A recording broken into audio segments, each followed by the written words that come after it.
Hello পদার্থপ্রেমী, আমাদের ম্যাগনেটিজমের আরেকটা অস্থির লেকচার তোমাদেরকে স্বাগতম জানাচ্ছি। সো আজকে আমরা দেখব খুবই মজা নিয়ে পর্বে পর্বে অ্যাম্পিয়ারস ল। অ্যাম্পিয়ারস ল খুবই সহজ একটা ল, এটা আমরা পর্বে পর্বে আরও সহজ করে দেখব, ঠিক আছে? ওকে, তাহলে শুরু করা যাক। পর্বে পর্বে করে আমরা এই অ্যাম্পিয়ার আসলে কি বলতে চেয়েছেন সেটা বলবো। তাহলে শুরু করা যাক। আমাদের প্রথম পর্ব, পর্ব 1। তো প্রথম পর্বে আমরা দেখব, দেখো ভালো করে, প্রথম পর্ব আমাদের বাবা ওয়েরস্টেড আমাদেরকে বলেছেন, আমরা দেখেছি কোন একটা তারের মধ্য দিয়ে যদি কারেন্ট ফ্লো করে তারের চারপাশে চৌম্বক ক্ষেত্র তৈরি হয়, বি তৈরি হয়। তাহলে আমরা বলতে পারি ম্যাগনেটিক ফিল্ড তৈরি হচ্ছে। ম্যাগনেটিক ফিল্ড তৈরি হচ্ছে কার কারণে?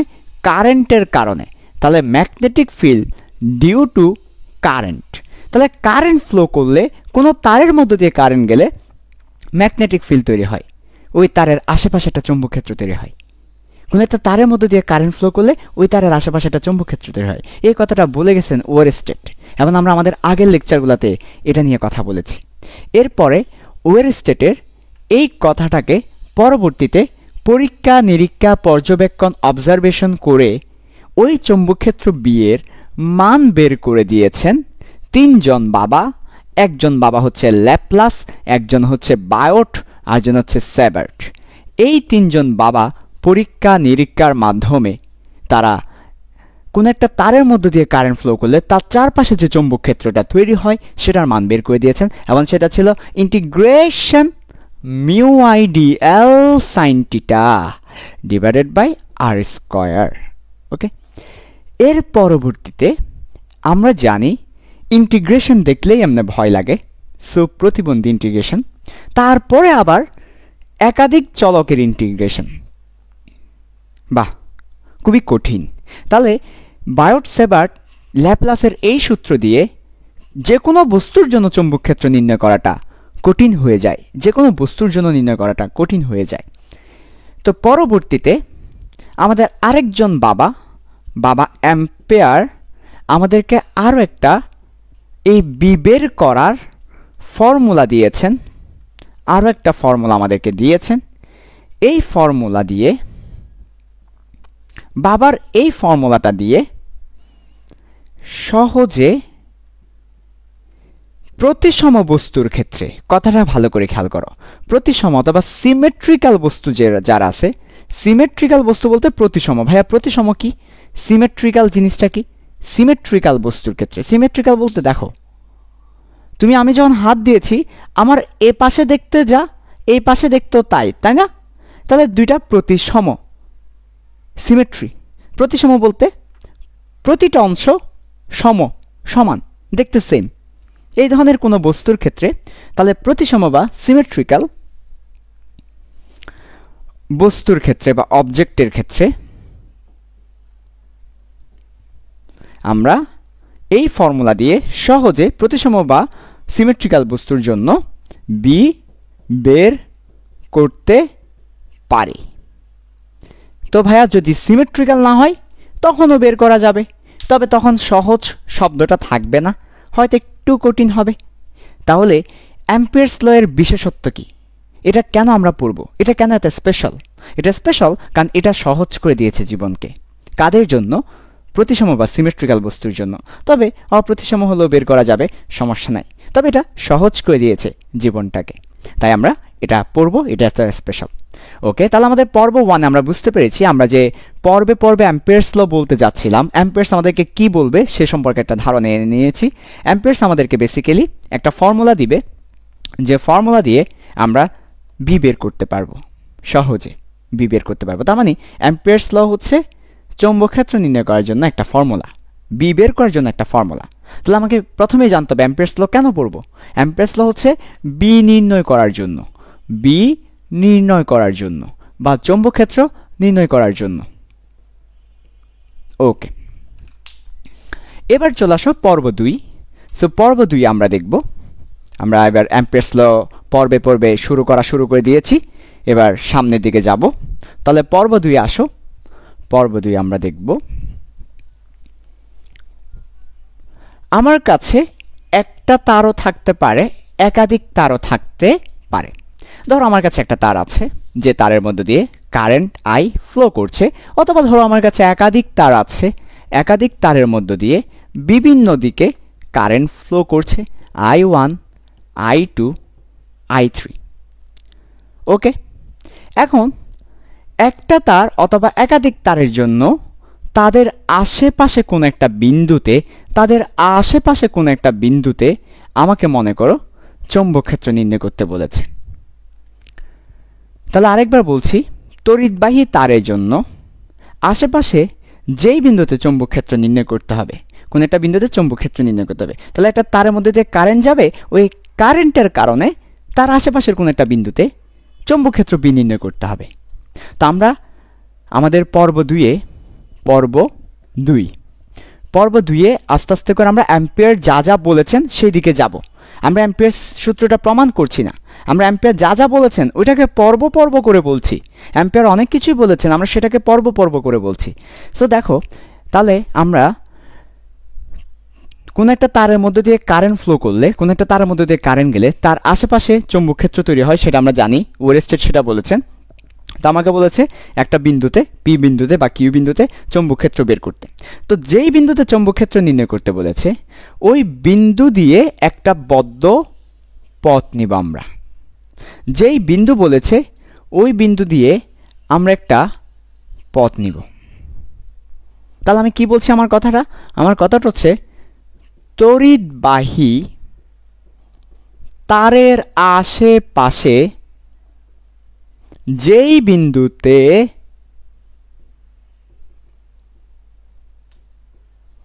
চৌম্বক ক্ষেত্র বের করতে হবে ওই বিন্দু দিয়ে একটা পথ নিব, পথ নিব। তাহলে কি বলছি কারেন্ট ক্যারিং কন্ডাক্টরের সারাউন্ডিংসে কোন একটা পয়েন্টে ম্যাগনেটিক ফিল্ড ডিটারমাইন করতে বললে ওই পয়েন্টের সারাউন্ডিংসে একটা পথ নিব। তাহলে বলছি তড়িৎবাহী তারের আশেপাশে, তড়িৎ প্রবাহিত হচ্ছে এই ধরনের তারের আশেপাশে কোনো বিন্দুতে চৌম্বক ক্ষেত্র নির্ণয় করতে বললে ওই বিন্দু দিয়ে কিন্তু ওই বিন্দুকে ভিতরে রেখে নয়, বাইরে রেখে নয়, এক্স্যাক্টলি ওই বিন্দু দিয়ে অর্থাৎ ওই বিন্দুটা ওই পথের উপর অবস্থিত হবে,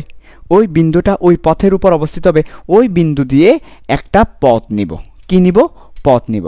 এখন তোমাদের প্রশ্ন, ভাইয়া বুঝলাম, এখন তোমাদের প্রশ্ন পথটা কেমন হবে, কেমন পথ নিব, পথটা কেমন হবে, কেমন পথ নিব? আপনি এখানে সুন্দর পথ নিয়েছেন, এখানে থ্যাপ্রো পথ নিয়েছেন, আমরা কেমন পথ নিব, পথটা কেমন হবে, পথের বৈশিষ্ট্য। তাহলে আসো, পথের 1 নম্বর বৈশিষ্ট্য হচ্ছে পথকে অবশ্যই বদ্ধ পথ হতে হবে, অর্থাৎ যে বিন্দু দিয়ে শুরু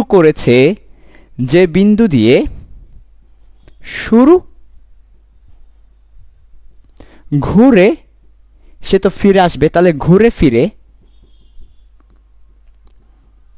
ওই বিন্দু দিয়ে শেষ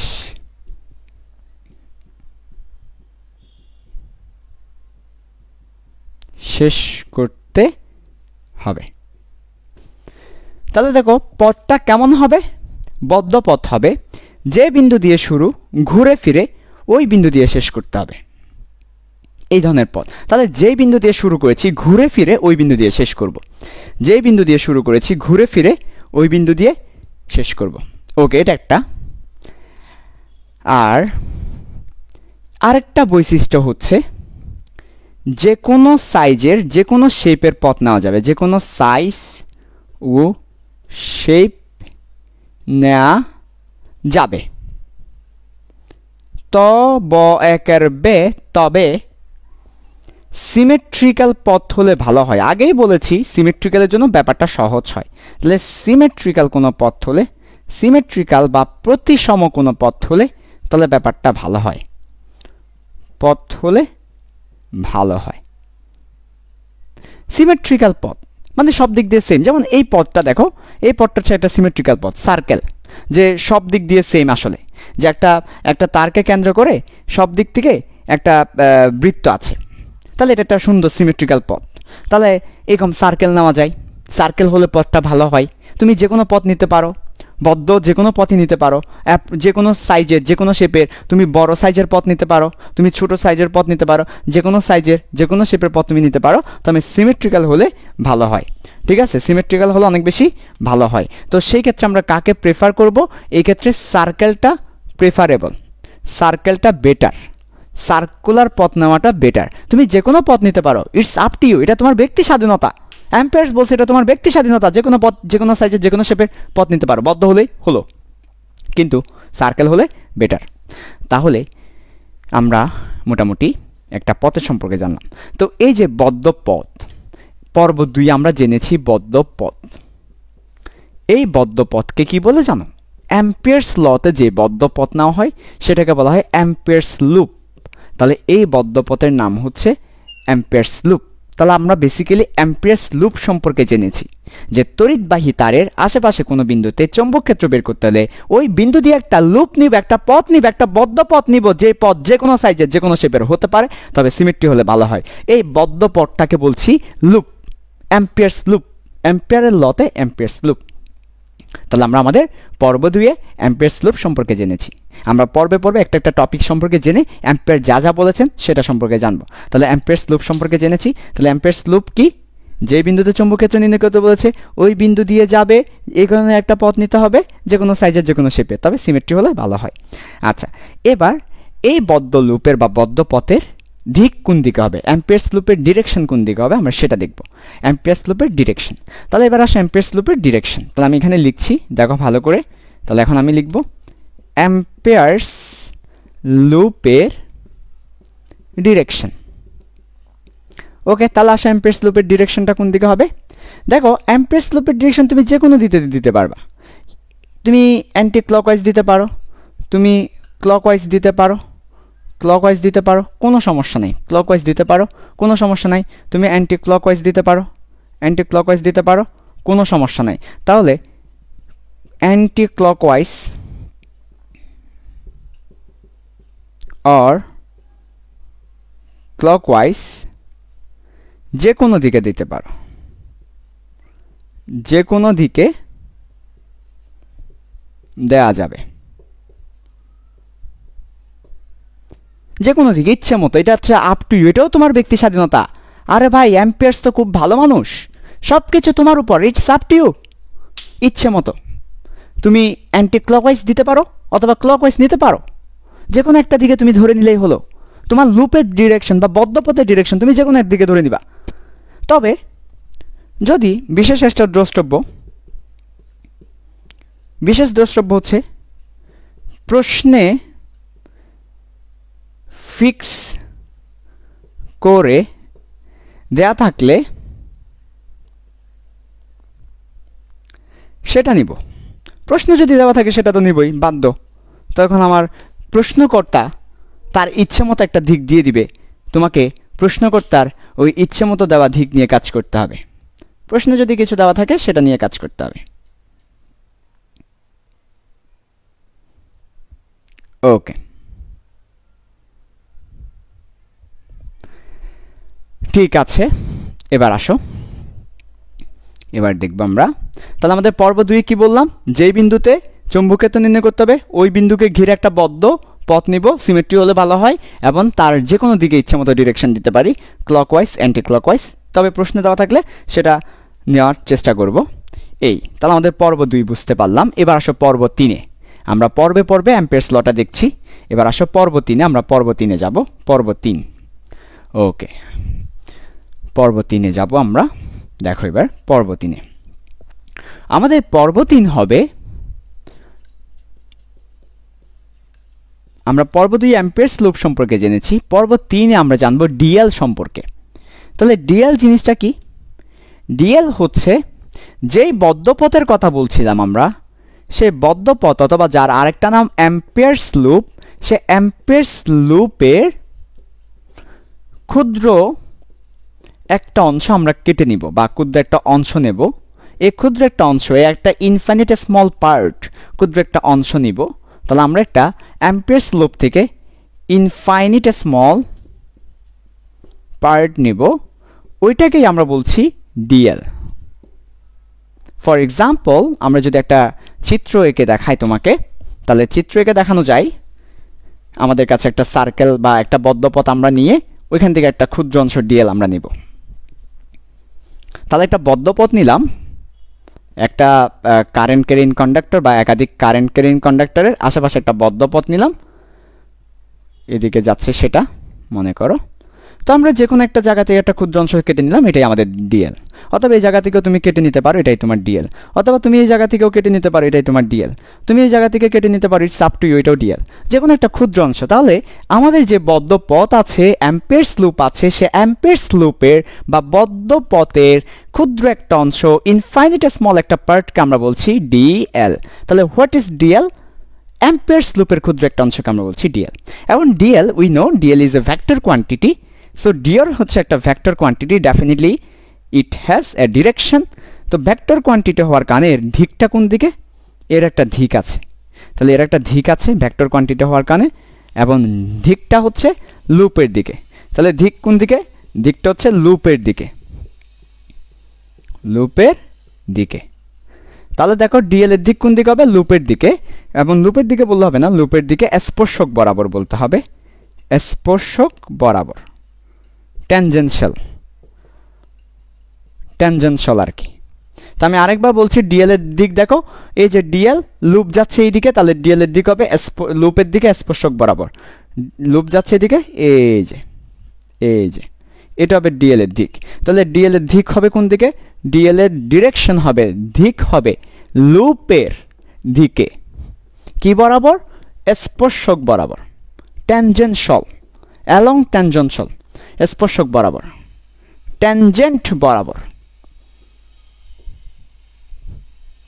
ওকে ওকে, তাহলে আমাদের পর্ব 3 আমরা জানলাম অ্যাবাউট ডিএল। ডিএল হচ্ছে অ্যাম্পিয়ারস লুপের একটা ক্ষুদ্র অংশ এবং এর দিক হচ্ছে লুপ যেদিকে যাবে সেই দিকে ডিএল। আমরা পর্বে পর্বে অ্যাম্পিয়ারস লটা দেখছি। এবার 4 নম্বর পর্বে যাব, পর্ব 4। 4 নম্বর পর্বে আমরা দেখব খুবই মজার জিনিস, ভালো করে খেয়াল করো। 4 নম্বর পর্বে আমরা প্রায় শেষের দিকে চলে এসেছি অ্যাম্পিয়ারস লতে। 4 নম্বর পর্বে খুব ইম্পর্ট্যান্ট একটা জিনিস আমরা জানবো, সেটা হচ্ছে আমরা যদি চৌম্বক ক্ষেত্র যেটা নির্ণয় করতে বলেছে সেই চৌম্বক ক্ষেত্রের মানটাকে বি ধরে নিই, তাহলে এই বি এর সাথে এই ডিএল যেটাকে একটু আগে দেখেছি সেই দুইটা ভেক্টরের ডট, আমরা জানি দুইটা ভেক্টরের মধ্যে গুণ করতে হলে হয় ডট করতে হবে না হয় ক্রস করতে হবে। তাহলে দুইটা ভেক্টরের মধ্যে ডট করব এবং সার্কুলার ইন্টিগ্রেশন নেব, এই যে সার্কুলার ইন্টিগ্রেশন।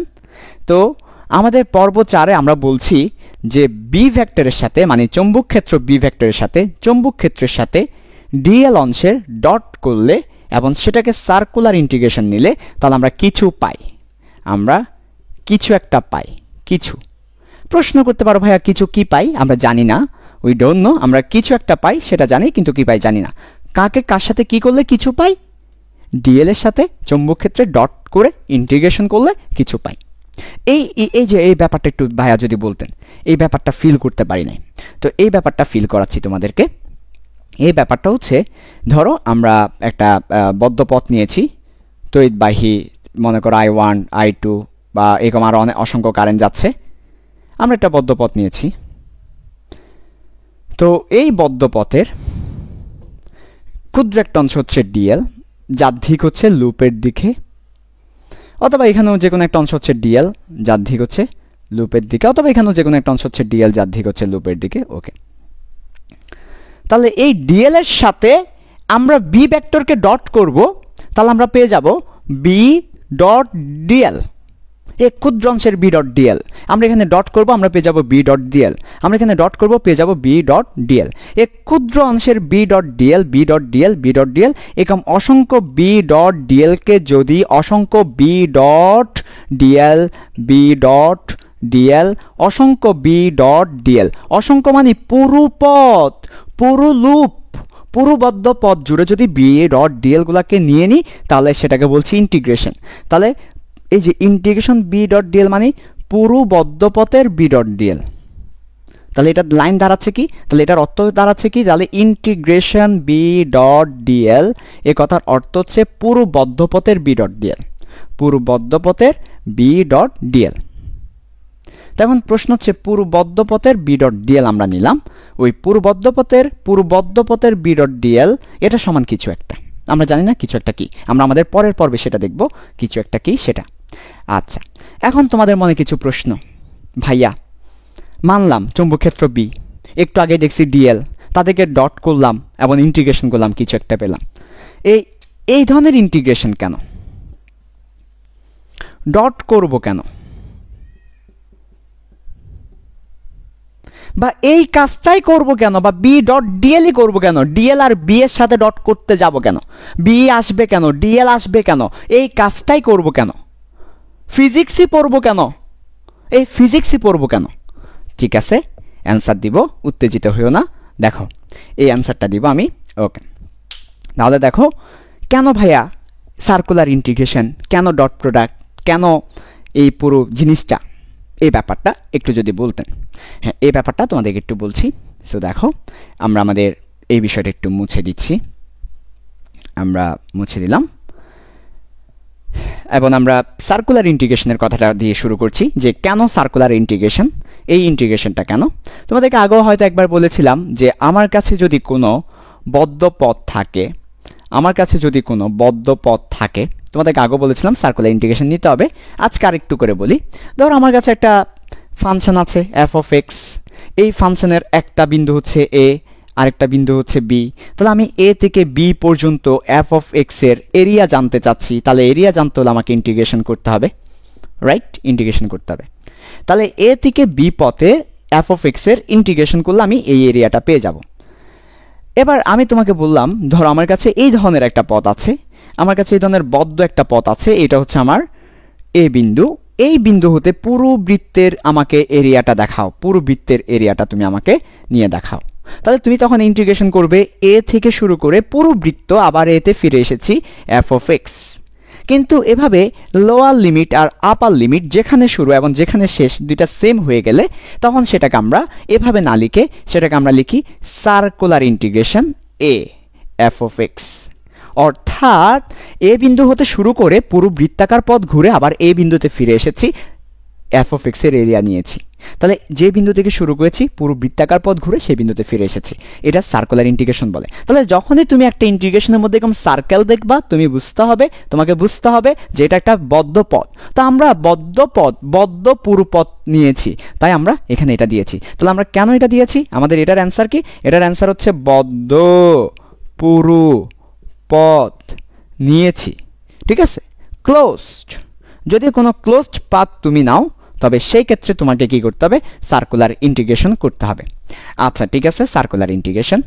এর পরবর্তীতে ডট কেন এবং এই পুরো কাজটাই করব কেন, এই ব্যাপারটা আমরা ওই কিছু পাওয়ার পরে তারপর সেটার ব্যাখ্যাতে দিব। আমরা কিন্তু অ্যাম্পিয়ারস ল প্রমাণ করছি না বা অ্যাম্পিয়ারস লকে ব্যাখ্যাও করছি না, আমরা জাস্ট অ্যাম্পিয়ার যেটা বলেছেন সেটাই বলছি। অ্যাম্পিয়ারস এখনো যা যা বলেছেন সেটা পর্ব করে করে বলছি, বলার পরে একটু সুন্দর করে গুছিয়ে বলবো। আমরা কিন্তু এখন অ্যাম্পিয়ার যা যা বলেছেন সেটাকে পর্ব করে করে বলছি, এখনও তার পুরো কথাটা আমরা পাইনি, পর্ব করে করে যাচ্ছি। অ্যাম্পিয়ার যা যা বলেছেন তারপরে সেটাকে এবার আমরা প্রমাণ করব, ব্যাখ্যা করব। তো আমরা এখানে কেন ডট হবে এবং কেন বি এবং ডিএলকেই আনবো, এই ব্যাপারটা আমরা আমাদের শেষের দিকে বলবো। ওকে, কিছু পাওয়ার পর আমরা এখনও জানি না বি ডট ডি মানে কি, কিছু, ওই কিছুটা জানি না, কিছুটা আমরা দেখব। তাহলে আমরা আপাতত শুধু সার্কুলার ইন্টিগ্রেশন কেন হবে সেই ব্যাপারটা বললাম, কারণ আমার এখানে বদ্ধ পথ, তাই সার্কুলার ইন্টিগ্রেশন হবে। ওকে, এবার আসো আমাদের সর্বশেষ দুটি পর্ব, পর্ব 5 এবং পর্ব 6। তাহলে পর্ব 5-এ দেখো তো কি হবে। এবার আসো পর্ব 5 আমরা দেখব কি হচ্ছে আমাদের। ওকে, পর্ব 5 আমরা দেখব।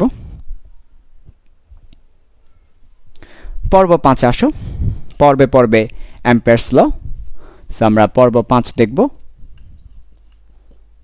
ভাইয়া এই যে আপনি যে চৌম্বক ক্ষেত্র বের করছেন, এই চৌম্বক ক্ষেত্র তো তারের মধ্য দিয়ে কারেন্ট যাওয়ার কারণে, তারের মধ্য দিয়ে কারেন্ট যাচ্ছে বলেই তো এই ম্যাগনেটিক ফিল্ড ক্রিয়েট হচ্ছে।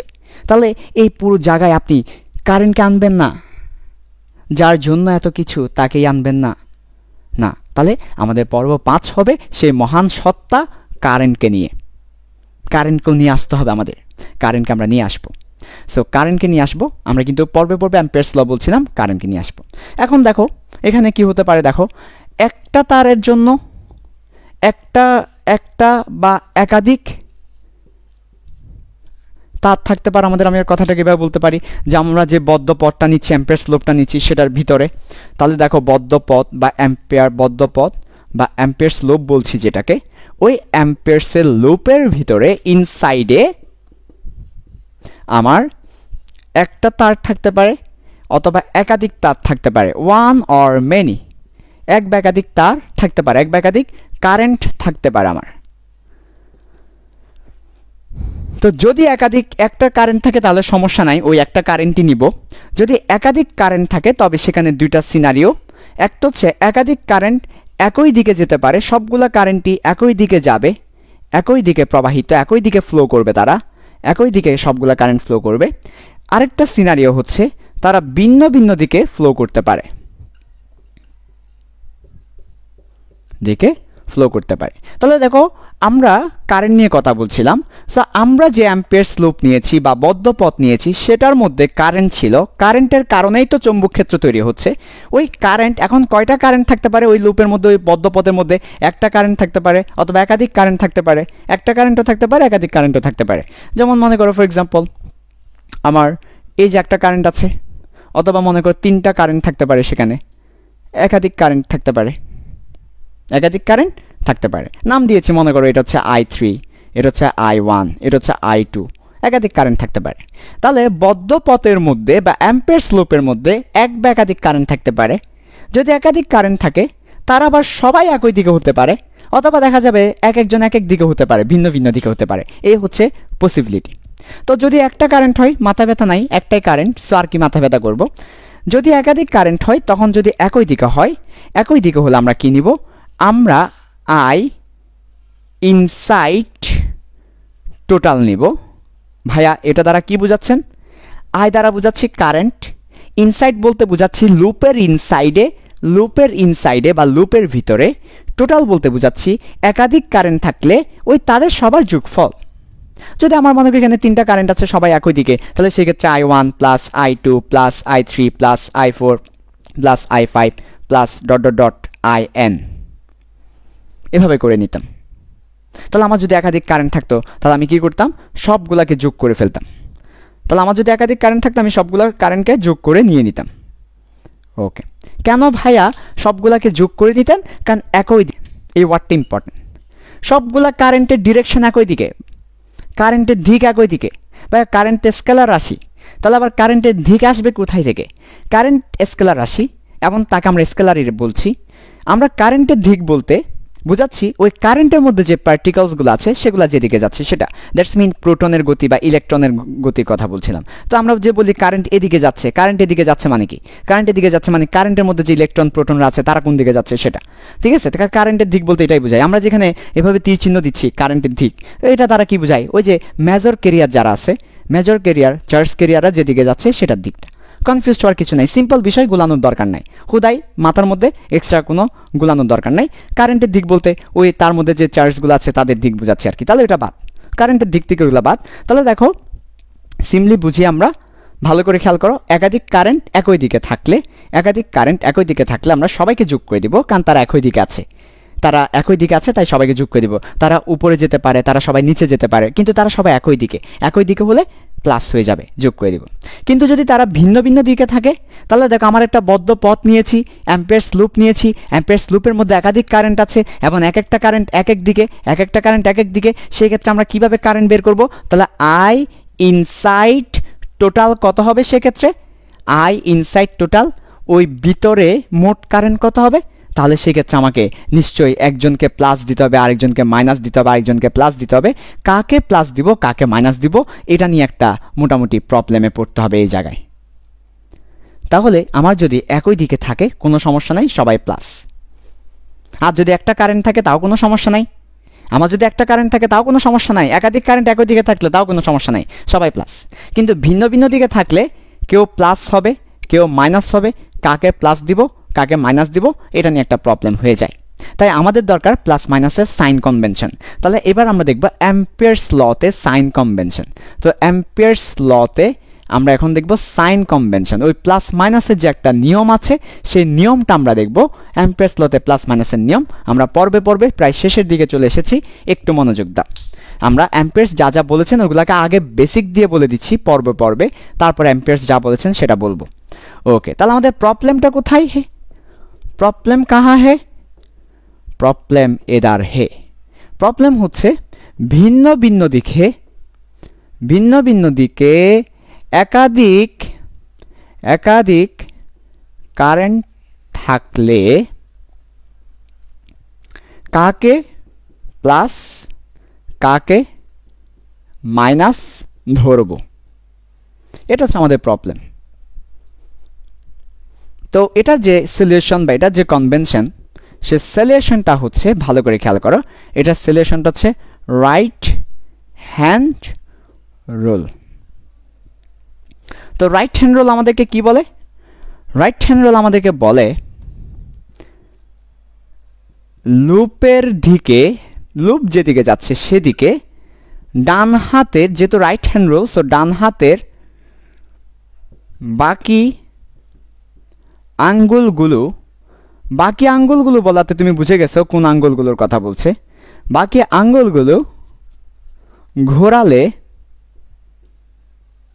বৃদ্ধাঙ্গুলি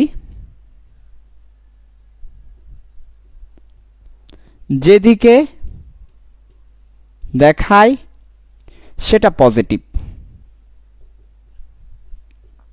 এটা হচ্ছে আমার অ্যাম্পিয়ার্স ল সাইন কনভেনশন, অর্থাৎ রাইট হ্যান্ড রুল। লুপ যেদিকে, আমরা ধরে নিলাম লুপের ডিরেকশনটা এই দিকে, তো লুপ যেই দিকে, এটা কিন্তু 2D ব্যবস্থায় আছে, মানে আমরা এভাবে চিন্তা করি, আমার যে বৃত্তাকার লুপটা এটা কিন্তু এই তলে আছে, আমার হাত দেখতে পাচ্ছ, আমার হাত যেই তলে সেই তলে, আর কারেন্টটা কিন্তু তার সাথে উলম্বে আছে। তাহলে আমার হাত যে তলে সেই তলের সাথে কারেন্টটা যাচ্ছে, এই যে কারেন্ট যাচ্ছে। ওকে, তাহলে ভালো করে খেয়াল করো, তাহলে আমার লুপের ডিরেকশনটা কোন দিকে? এই যে এভাবে করে যাচ্ছে, তাহলে এভাবে করে ডান হাত নিব লুপের দিকে, ডান হাতের বাকি আঙ্গুলগুলোকে ঘোরালে, ঠিক আছে, তাহলে বৃদ্ধাঙ্গুলি যেদিকে দেখায় সেটাই হবে আমার পজিটিভ দিক। আমরা আসলে আমাদের প্রবলেমটা ছিল ভিন্ন দিকে কারেন্ট থাকলে কোনটাকে প্লাস ধরবো, কোনটাকে মাইনাস ধরবো, সেটাই বলছি। কোনটাকে প্লাস ধরবো সেটাকে প্লাস ধরবো, বৃদ্ধাঙ্গুলি যেদিকে সেটাকে প্লাস ধরবো। তো কখন বৃদ্ধাঙ্গুলি? যখন আমরা আমাদের ডান হাতকে লুপের দিকে ঘোরাবো, তখন বৃদ্ধাঙ্গুলি যেদিকে হবে সেটাকে আমরা প্লাস ধরবো। এটা হচ্ছে আমাদের অ্যাম্পিয়ার্স ল সাইন কনভেনশন। তাহলে আমার লুপের ডিরেকশন হচ্ছে এখন এই দিকে, তাহলে আমরা এটাকে এভাবে চিন্তা করি, এই প্লেনে চিন্তা করি, তাহলে এই দিকে যদি আমরা হাত ঘোরাই তাহলে বৃদ্ধাঙ্গুলি যেদিকে হবে সেটা হবে আমার লুপের ডিরেকশন। যদি আমার এটাকে আমরা অ্যান্টি ক্লকওয়াইজ না ধরে ক্লকওয়াইজ ধরতাম, তাহলে আমার ডান হাতকে লুপের দিকে ঘোরাবো, বৃদ্ধাঙ্গুলি যেদিকে সেটা প্লাস, তখন নিচের দিকটা প্লাস হয়ে যেত। তো আমরা আপাতত অ্যান্টি ক্লকওয়াইজ রাখি আগের মতো। তাহলে দেখো আরেকবার বলছি, লুপ যেদিকে যাচ্ছে সেদিকে ডান হাতের আঙ্গুলগুলোকে ঘোরাও। Curl in your right hand fingers according to the direction of loop, then the thumb fingers will direct positive side. তাহলে তোমার থাম ফিঙ্গারটা পজিটিভ নির্দেশ করবে যদি তুমি তোমার রাইট হ্যান্ড ফিঙ্গারগুলোকে লুপের দিকে কার্ল করো, ঘোরাও। বুঝাতে পারছি? এটা হচ্ছে আমাদের কারেন্টের জন্য কোনটাকে প্লাস কোনটাকে মাইনাস দেবো সেটা। তাহলে আমরা উপরের দিকটাকে কি ধরতে পারি? তাহলে এক্ষেত্রে উপরের দিকটা প্লাস আর এক্ষেত্রে নিচের দিকটা মাইনাস। কিন্তু আমরা যদি আমাদের লুপের ডিরেকশন চেঞ্জ করে দিতাম, আমরা যদি প্রথম থেকে অন্য দিকে লুপ ধরতাম, লুপ তো আমাদের ইচ্ছে মতো ধরা যায়, ও আমার ভাইয়েরা, লুপ ইচ্ছে মতো ধরা যায়। আমরা যদি উল্টা দিকে লুপ ধরতাম তাহলে এটা প্লাস হতো, এটা মাইনাস হতো। তখন সেক্ষেত্রে আসো এবার কারেন্টের ডিরেকশনটা আমরা দেখব। তাহলে এটা আমার কেন দরকার? ভিন্ন দিকে একাধিক কারেন্ট থাকলে আই ইনসাইড টোটাল বের করার ক্ষেত্রে আমার এটা দরকার। তাহলে আই ইনসাইড টোটাল আমাদের কি আসে দেখো তো? আই ইনসাইড টোটাল আমাদের আসে, দেখো এই যে উপরের দিকে প্লাস, তাহলে এটা উপরের দিকে যাচ্ছে I3, তাহলে I3 প্লাস, I1 উপরের দিকে যাচ্ছে তাহলে I1 প্লাস, I2 নিচের দিকে যাচ্ছে তাহলে I2 মাইনাস, তাহলে I1 minus I2 plus I3, এটা হবে ইনসাইডে total current. I inside total, এটা হবে ইনসাইডের টোটাল কারেন্টটা। আচ্ছা ঠিক আছে, তো মোটামুটি আমাদের কারেন্টের ডিরেকশনটাই আসলে ঝামেলা হয় অ্যাম্পিয়ার্স লতে। তো এই ব্যাপারটা যদি কেউ ভালো করে বুঝো তাহলে তার কাছে একদম সহজ। তো আমরা চলো এই ব্যাপারটাকে আরেকটু দুই একটা এক্সাম্পল দিয়ে ব্যাপারটাকে একটু সহজ করি। তাহলে আমাদের একটা কারেন্ট থাকলে কোনো সমস্যা নাই, অথবা একাধিক কারেন্ট একই দিকে থাকলে সবই প্লাস। শুধুমাত্র ভিন্ন দিকে থাকলে তাহলে আমরা লুপ যেদিকে যাচ্ছি সেদিকে ডান হাতের বাকি আঙ্গুলকে ঘোরালে বৃদ্ধাঙ্গুলি হবে আমাদের কি, বৃদ্ধাঙ্গুলি হবে আমাদের প্লাসের দিক। বৃদ্ধাঙ্গুলি কি নির্দেশ করবে, প্লাস নির্দেশ করবে। বেশ কয়েকটা এক্সাম্পল আরও তোমাদেরকে দিতে পারি আমি। সো দেখো ভালো করে কয়েকটা এক্সাম্পল তোমাদেরকে দিচ্ছি। মনে করো আমাদের এরকম কিছু একটা আছে যে আমাদের এই একটা কারেন্ট, এর পরবর্তীতে এই একটা কারেন্ট, আর আমাদের এই একটা লুপ আছে,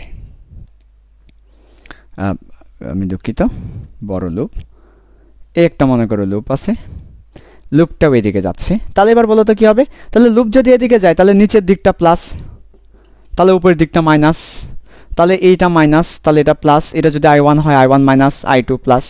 মাঝখানে মনে করে এবার আরেকজনে দিয়ে দিল এদিকে, তাহলে উপরের দিকে হচ্ছে মাইনাস, তাহলে এটা I3 মাইনাস। তাহলে আমার লুপের ডিরেকশন যেদিকে সেদিকে যদি আমরা আমাদের ডান হাতকে ঘোরাই, বৃদ্ধাঙ্গুলি যেটা দেখাবে বৃদ্ধাঙ্গুলি অলওয়েজ প্লাস, বৃদ্ধাঙ্গুলি অলওয়েজ প্লাস হবে। ওকে ঠিক আছে, তাহলে মোটামুটি আমরা এই ব্যাপারটা ফিল করতে পেরেছি, বুঝতে পেরেছি। এবার আমরা চলে যাব আমাদের সর্বশেষ পর্ব এবং আমাদের ফিনিশিং পর্ব, আমাদের ডালের মজা নিচে। সো আমরা এখন ডালের একদম নিচ স্তরে চলে আসছি, মেইন মজা পর্ব 6, ছক্কা পর্ব। এই পর্বে আমরা সবাই ছক্কা মারবো। তাহলে আমরা আমাদের বিগত পর্বগুলোতে দেখেছি অ্যাম্পিয়ার্স লুপের ডিরেকশন, ডিএল সম্পর্কে জেনেছি, বি সম্পর্কে জেনেছি। ওই কিছুর কথা মনে আছে তোমাদের? বি ডট ডিএলকে সার্কুলার ইন্টিগ্রেশন করলে কিছু পেতাম, কিছু সম্পর্কে জেনেছি, কারেন্ট সম্পর্কে জেনেছি। তো এখন অ্যাম্পিয়ার্স আসলে কি বলছে দেখো, আমরা এখন অ্যাম্পিয়ার্স যা যা বলেছেন সেটাই দেখব। সো অ্যাম্পিয়ার্স ল, এখন আমরা অ্যাম্পিয়ার্স যা যা বলেছেন সেটাই দেখছি। অ্যাম্পিয়ার্স বলেছেন circular integration of B dot DL, B এবং ডিএল এর সার্কুলার ইন্টিগ্রেশনের ডট ফল সমান কিছু। এই কিছুটা কি, তখন এই কিছু সমান হচ্ছে I inside loop, I inside total, তার সাথে মিউ গুণ, তার সাথে কি গুণ করব, মিউকে গুণ করব। তাহলে দেখো আমাদের circular integration of B dot DL সমান হবে কি, ওই লুপের মধ্যে যে পরিমাণ ইনসাইড টোটাল আছে, অর্থাৎ লুপের ইনসাইডে যে পরিমাণ টোটাল কারেন্ট আছে সেটার সাথে মিউ নট গুণ। তাহলে আরেকবার বলছি, যদি শূন্য মাধ্যম হয় মিউ নট আর এমনি হলে মিউ। তাহলে আরেকবার বলছি, বি ডট ডিএল সমান mu into I, mu into I, mu into I. তাহলে বি ডট ডিএল সমান মিউ ইন্টু আই। এটাই ছিল অ্যাম্পিয়ার্সের সূত্র। অ্যাম্পিয়ার্স এই কথাটাকেই বলেছেন। তো এই কথাটা তোমাদেরকে প্রথমেই দিয়ে দিলে তাহলে সেটা তোমরা হয়তো বুঝতে পারতে না। এখন তোমাদেরকে প্রত্যেকটা লাইন ভেঙে ভেঙে বুঝিয়েছি, ফলে তোমাদের জন্য ব্যাপারটা সহজ হয়েছে। সো এবার অ্যাম্পিয়ার্সের বিবৃতিটা আমি লিখে দিব, অর্থাৎ তিনি আসলে যা যা বলেছেন সেটা। তো পরীক্ষায় এটা আসে একদম, পরীক্ষার জন্য এটা প্রায় 99% না 100% ইম্পর্টেন্ট বলা যায়। এটা পরীক্ষায় প্রায় সময় আসে। সো একটু ভালো করে খেয়াল করো, আমি একেবারে এই যে ডেফিনেশনটা দিচ্ছি এটাই পরীক্ষায় লিখবা, মুখস্থ করবো না আমরা বলবো দেখো বদ্ধ পথ বরাবর চৌম্বক ক্ষেত্রের ইন্টিগ্রেশন। তাহলে কোনো বদ্ধ পথে চৌম্বক ক্ষেত্রের ইন্টিগ্রেশন, চৌম্বক ক্ষেত্রের ইন্টিগ্রেশন। তো এখন ইন্টিগ্রেশন লিখলে তো নাম্বার কেটে দিবে, কারণ ইন্টিগ্রেশন তো একটা কি শব্দ, ইংলিশ শব্দ। তো ইন্টিগ্রেশনের বাংলা কি, সমাকলন। তাহলে চৌম্বক ক্ষেত্রের সমাকলন, ওকে, ইন্টিগ্রেশন। তাহলে দেখো কোনো বদ্ধ পথ বাবদ চৌম্বক ক্ষেত্রের ইন্টিগ্রেশন। এখন চৌম্বক ক্ষেত্রকে আমরা জানি কাউকে ইন্টিগ্রেশন তিনভাবে করা যায়। ইন্টিগ্রেশন আমরা কাউকে তিনভাবে করতে পারি। একটা হচ্ছে আমরা শুধুমাত্র একটা দৈর্ঘ্য বরাবর ইন্টিগ্রেশন করতে পারি, শুধুমাত্র দৈর্ঘ্য বরাবর, তার মানে এটাকে আমরা বলি রৈখিক ইন্টিগ্রেশন বা লাইন ইন্টিগ্রাল। তারপর আমরা কাউকে এরিয়া বরাবর ইন্টিগ্রেশন করতে পারি, পুরো এরিয়া জুড়ে, যেমন আমরা আমাদের গসেস লতে দেখেছি, গসেস লতে সারফেস ইন্টিগ্রেশন করেছি, তার মানে ক্ষেত্র ইন্টিগ্রেশন, বা যেটাকে আমরা বলি এরিয়া ইন্টিগ্রেশন বা সারফেস ইন্টিগ্রেশন। তাহলে আমরা ইন্টিগ্রেশন সারফেসভাবে করতে পারি। আরেকটা হচ্ছে আমাদের আয়তন ইন্টিগ্রেশন, মানে পুরো আয়তন জুড়ে করতে পারি, ভলিউম ইন্টিগ্রেশন, যেটা অনেক কঠিন, ভলিউম ইন্টিগ্রেশন। তাহলে আমরা তিনভাবে ইন্টিগ্রেশন করতে পারি, লাইন বরাবর, সারফেস বরাবর, ভলিউম বরাবর, রৈখিক, ক্ষেত্র, আয়তন। তো আমরা এখানে কি বরাবর করছি, একটা দৈর্ঘ্য বরাবর করছি, মানে রেখা বরাবর করছি। কাজে আমাদের এই ইন্টিগ্রেশনটা হবে কি, সারফেস ইন্টিগ্রেশন নাকি রৈখিক ইন্টিগ্রেশন, রৈখিক বা লাইন ইন্টিগ্রেশন। তো আমাকে এটা লিখে দিতে হবে যে রৈখিক সমাকলন, রৈখিক সমাকলন। কেন রৈখিক সমাকলন, তুমি দেখতে পাচ্ছ ডিএলকে করছি, তাহলে রৈখিক সমাকলন। তাহলে কোনো বদ্ধ পথে চৌম্বক ক্ষেত্রের রৈখিক সমাকলন কিসের সমান, ওই পথের মধ্য দিয়ে যে কারেন্টগুলো আছে ওই পথের মধ্য দিয়ে প্রবাহিত তড়িৎ প্রবাহের মিউ নট গুণ বা মিউ গুণ আর কি। তা আমরা শূন্য মাধ্যমের জন্য তাহলে মিউ নট গুণ বলবো, তাহলে শূন্য মাধ্যমের জন্য হলে তাহলে সেটা মিউ নট গুণ হবে। তাহলে অ্যাম্পিয়ার্স বেসিক্যালি এই কথাটাই বলছে যে কোনো বদ্ধ পথ বরাবর চৌম্বক ক্ষেত্রের রৈখিক সমাকলন ওই পথের মধ্য দিয়ে প্রবাহিত তড়িৎ প্রবাহের মিউ নট গুণ। তাহলে আমি কথাটাকে ভেঙে দিচ্ছি, কোনো বদ্ধ পথ বরাবর চৌম্বক ক্ষেত্রের রৈখিক সমাকলন রৈখিক ইন্টিগ্রেশন চৌম্বক ক্ষেত্রে, তাহলে বদ্ধ পথ বরাবর চৌম্বক ক্ষেত্রের রৈখিক সমাকলন তড়িৎ প্রবাহের মিউ নট গুণ। তো কোন তড়িৎ প্রবাহ? ওই পথের মধ্য দিয়ে প্রবাহিত তড়িৎ প্রবাহের মিউ নট গুণ। যারা ইংলিশ ভার্সনের আছো তাহলে ইংলিশ ভার্সনের জন্য বিবৃতিটা খেয়াল করো। ইংলিশ ভার্সনের জন্য বিবৃতিটা হবে, তাহলে দেখো ইংলিশ ভার্সনের জন্য বিবৃতিটা হবে আমাদের কোনো বদ্ধ পথ বরাবর চৌম্বক ক্ষেত্রের রৈখিক সমাকলন, তার মানে রৈখিক সমাকলন, তার মানে লাইন ইন্টিগ্রাল কার? চৌম্বক ক্ষেত্রের। তাহলে line integral of magnetic field কিসের? ক্লোজ পাথের, of close path is equal to কার সমান বলো তো? Is equal to I inside কারেন্টের সমান। তাহলে mu naught times current flowing through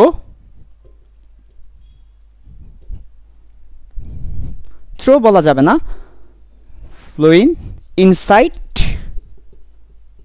the পথ, ওই পথের মধ্যে যে কারেন্টগুলো ফ্লো হচ্ছে ওই কারেন্টগুলার মিউ নট টাইমস বা মিউ নট গুণ সমান কি?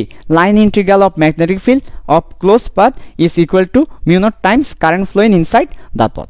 তো এটাই হচ্ছে আমাদের অ্যাম্পিয়ার বলেছেন, আমাদেরকে অ্যাম্পিয়ার স্টেট করেছেন অ্যাম্পিয়ার্স ল।